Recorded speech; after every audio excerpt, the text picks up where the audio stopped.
औज़ुबिल्लाहिमिनश्शैतानिर्रजीम बिस्मिल्लाहिर्रहमानिर्रहीम। शुरू करती हूँ मैं अल्लाह के नाम से जो नहायत मेहरबान और रहम करने वाला है। मोअज़्ज़िज़ सामीन व कराम, अस्सलामु अलैकुम रहमतुल्लाहि व बरकातुहू। उम्मीद है आप खैरियत से होंगे। अल्लाह पाक आपके तमाम जायज़ हाजात को पूरा करे। अल्लाह पाक आपकी मुश्किलात का हल फरमाए, आमीन। हमारा आज का मौजू है ख्वाब में बेटी को देखने के हवाले से। इसकी मुख्तलिफ सूरतें हैं और मुख्तलिफ ताबीरें हैं जो इस वीडियो में बयान की जाएंगी। अगर आपने इस चैनल को लाइक और सब्सक्राइब नहीं किया तो कर दें, घंटी के बटन को भी दबा दें ताकि आपको आने वाली वीडियो का नोटिफिकेशन मिल सके। हमारा आज का मौजू है ख्वाब में बेटी को देखने के हवाले से। हज़रत इब्ने सीरी रहमतुल्लाह फरमाते हैं, अगर कोई ख्वाब में बेटी पैदा हुई है तो ये रहमत, राहत और सुकून पाने की अलामत है। अगर औरत देखे तो ये बेटा पैदा होने की अलामत है।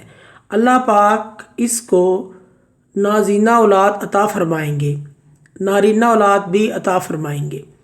अगर मर्द ही ख्वाब में देखे तो माला दौलत पाने की अलामत है।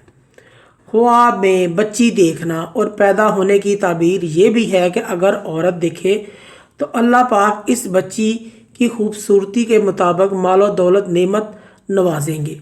ख्वाब में कोई मुर्दा मरी हुई बच्ची देखे तो ये परेशानी की अलामत है। ऐसे शख्स को सदका और खैरात करना चाहिए।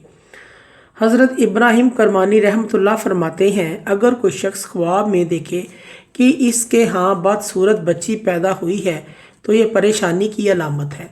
ख्वाब में कोई शख्स या औरत ये देखे कि इसने बच्ची को गोद में उठाया हुआ है तो ये बरकत, रहमत और भलाई की अलामत है। ख्वाब में बच्ची को प्यार करना रहमत, सुकून की अलामत है। ख्वाब में बच्ची को उठाया हुआ है और ये भी खुशी मिलने की अलामत है। ख्वाब में बच्ची का पैदा होना बहुत ही मुबारक ख्वाब है। खुशियाँ, भलाई, रहमत, सुकून और गैब के ख़जानों से दौलत और रिज़्क़ मिलने की अलामत है। मोअज़्ज़िज़ सामीन व कराम, अगर आपको हमारी ये वीडियो अच्छी लगी है तो इसे सदका जारिया समझ कर ज़्यादा से ज़्यादा शेयर करें। अल्लाह पाक आपकी तमाम मुश्किलात का हल फरमाए, आमीन। अल्लाह पाक आपको दिली सुकून दे, आमीन।